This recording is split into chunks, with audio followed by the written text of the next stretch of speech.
NVN के दोस्तों, नमस्कार, सलाम। कमाल की बात में आपका इस्तकबाल, आपको वेलकम, आपका स्वागत।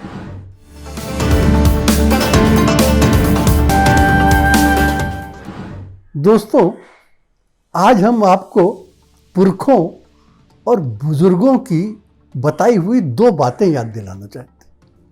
दोस्तों, बुजुर्गों ने कहा है कि जिनके मुंह को खून लग जाता है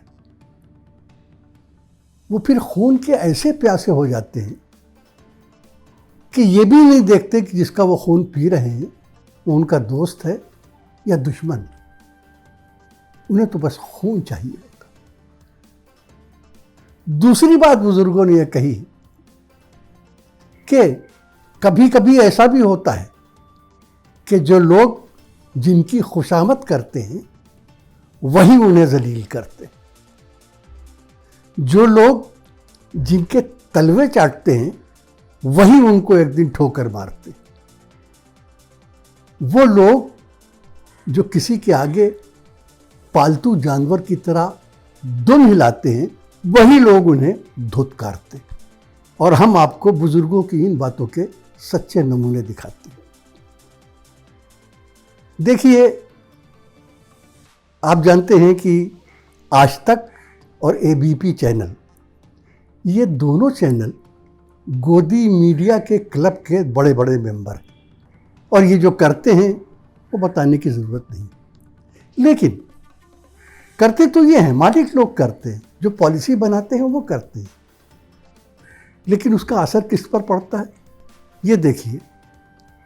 ये नौजवान, इसका नाम देवेश पाल है। ये आज तक चैनल का करस्पॉन्डेंट है, तनख्वाह पाता है। इसको जो काम कहा जाता है वो ये करके देता है। ये भाग दौड़ करता है, खबरें ढूंढता है, वीडियो बनाता है और इसे अपनी चैनल को देता है। वो आज तक चैनल जिसकी बहुत मशहूर एंकर अंजना ओम, मुझे उनका सरनेम याद नहीं आता, मैंने सुना वो खुद भी कभी कभी अपना सरनेम भूल जाती है। बहरहाल ये उनका चैनल। इसको भेजा गया था यूपी में ब्लॉक पर के जो चुनाव हो रहे हैं उनमें से किसी एक जगह पर कवर करने के लिए। नॉमिनेशन पेपर फाइल हो रहे थे, कवर करने के लिए। आप सब जानते हैं कि क्या हुआ। नॉमिनेशन पेपर बीजेपी वालों ने फाइल नहीं करने दिए। फिर भी ये लोग कवर करने पहुंचे थे, सिर्फ कवर कर रहे थे। लेकिन शायद बीजेपी के वर्कर्स ये समझे कि ये बात अगर उसने कवर की और कहीं दुनिया को दिखा दी तो मालूम हो जाएगा कि हम यहाँ क्या कर रहे हैं। तो उन्होंने उस पर हमला कर दिया। इसे इतना मारा कि ये लहूलुहान हो गया। देखिए आप, दूसरे समाजवादी पार्टी के लोगों को नॉमिनेशन नहीं करने दे रहे हैं। हम लोग बवाल हो रहा है तो इसी सूचना पर हम लोग जहाँ मेराची पर आए। यहाँ पर जैसे ही हम लोग ब्लॉक पर पहुंचे वैसे ही जो बीजेपी के जो मुहम्मद के अंदर 150-200 की करीब भीड़ थी ब्लॉक के अंदर, जहाँ नॉमिनेशन हो रहा है, जहाँ पे किसी को इजाज़त नहीं जाने की, वो लोग एग्रेसिव हो गए। हम लोगों ने परिचय दिया कि हमारे साथ कई भी लोग थे, भारत समाचार और भी पत्रकार थे, कहा कि हम लोग पत्रकार हैं, लेकिन उन्होंने बिल्कुल नहीं सुनी। उसके बाद उन्होंने हम लोग पर पथराव कर दिया। हम लोग जान बचा के भागे, बाकी लोग निकल गए। पुलिस मोबाइल छीनने की कोशिश की, जिसमें हम वीडियो बना रहे थे, वो हमने उसको मोबाइल बचाने की कोशिश की तो 4 दफे घेर के फिर उन्होंने हमारे ऊपर पथराव कर दिया। पीठ पे ईंट पड़ी, जे फेस पे पड़ी, ये हाथ पे लगी, फिर ब्लीडिंग चल रही है। बहुत मुश्किल से हमने अपनी जान बचा पाई। और उसके बाद भी वो करीब 3 बजे तक, जब तक कि टाइम नहीं निकल गया, वो 150-200 लोगों की भीड़ जो हिंसक हो गई थी वो ब्लॉक के अंदर ही रही, पुलिस बाहर खड़ी रही। ये कहता रहा कि भाई मैं आज तक चैनल से हूँ, लेकिन किसी ने उसकी बात नहीं सुनी, उसका ये अंजाम किया।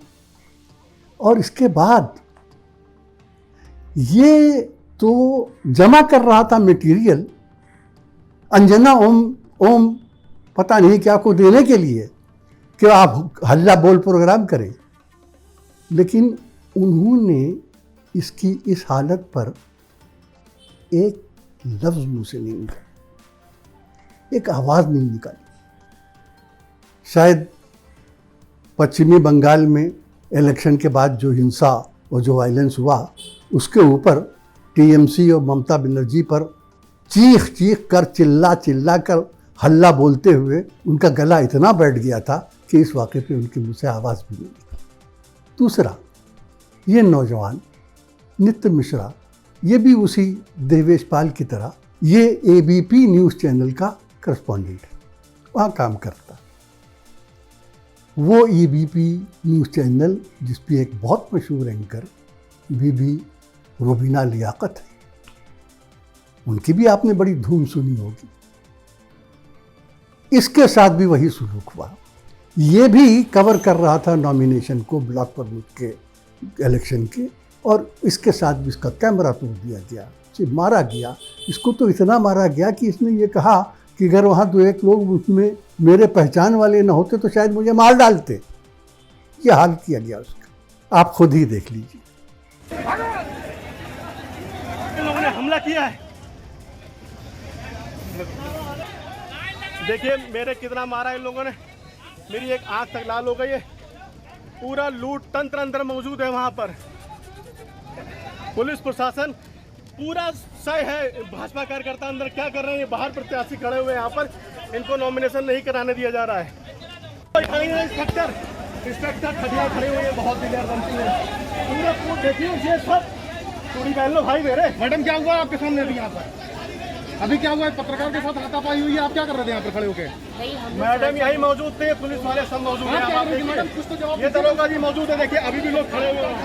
अच्छा, आप सुना ये है कि जो ब्लॉक प्रमुख चुनाव हुए थे उनके रिजल्ट्स आ गए, और जिस तरह जिला अध्यक्ष के चुनाव में बीजेपी को 2/3 सीटें मिल गई थी, यानी उनके 2/3 मेंबर इलेक्ट हो गए थे, उसी तरह ब्लॉक प्रमुख के चुनाव में भी ये कहा जाता है कि बीजेपी को 2/3 से ज़्यादा सीटें मिल चुकी।